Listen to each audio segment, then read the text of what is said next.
How one country went broke overnight. Imagine waking up one morning and your money is worth half of what it was yesterday. Not because you spent it, not because of a crash you saw coming, just because someone, somewhere, made a decision at 2 a.m., and by the time you got to the ATM, the line was already around the block. That is not a thought experiment. That happened. In fact, it has happened more than once. And every single time, the people it destroyed the most were the ones who did everything right, who saved their money, who trusted the system. So let's talk about how a country actually goes broke. Not in the way textbooks describe it, in the way it actually feels, from the inside. The story usually starts with a government that needs money. Not a corrupt government necessarily, not even a reckless one, just a government dealing with a war, or a recession, or a pandemic, or a drought, something that costs more than it earns in taxes. So it does what any entity with a printing press would do. It borrows. It issues bonds, pieces of paper that say, lend us money today and we will pay you back later with interest. Foreign investors buy them. International banks buy them. Even the country's own pension funds buy them. And for a while, this works. The economy keeps moving. People have jobs. The currency holds its value. The debt quietly grows, but that is someone else's problem. Specifically, the problem of the next administration. Here is where the math starts to quietly turn on you. When you borrow in your own currency, you have a kind of escape hatch. You can technically always print more money to repay your debts. Ugly, inflationary, but technically possible. But many countries, especially developing ones trying to attract foreign capital, borrow in dollars, or euros, or some other currency they cannot print. Suddenly, there is no escape hatch. Your debt is in dollars, your income is in pesos, or lira, or reals, and as long as your exchange rate stays stable, you are fine. But exchange rates are not stable. They are a daily vote of confidence by millions of investors and traders. And when confidence starts to slip, the exchange rate slips with it. And when the exchange rate slips, your dollar-denominated debt, in your own currency terms, gets bigger, without anyone adding a single dollar to what you owe. This is the trap, and once you're in it, the physics of it are almost impossible to escape. Here's the scenario in real terms. A country owes $10 billion. Its currency is trading at 2 to 1 against the dollar, so in local currency terms, that debt is $20 billion. Then something spooks the market. Maybe a global rate hike, maybe a political scandal, maybe just a rumor on a trading floor in London. The exchange rate moves to 4 to 1. The country did not borrow a single dollar more, but its debt in local currency just doubled, from $20 billion to $40 billion, overnight. The country now has to choose between two versions of bad. It can raise interest rates to defend its currency, which chokes the economy and triggers a recession, or it can let the currency fall, which makes the debt even bigger and triggers inflation.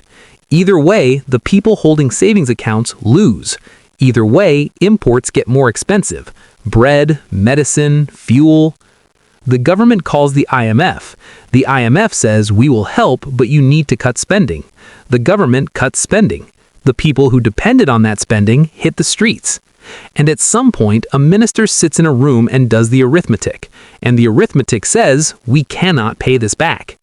Default. The word sounds clinical. It is not. When a country defaults, its bonds become worthless paper. The pension funds that bought those bonds, many of them domestic, are suddenly holding nothing.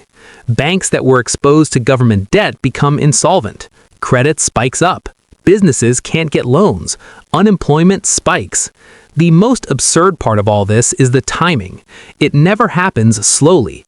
There is usually a long period of slow deterioration. Years, sometimes decades, where the fundamentals quietly deteriorate, and then one weekend it all tips at once.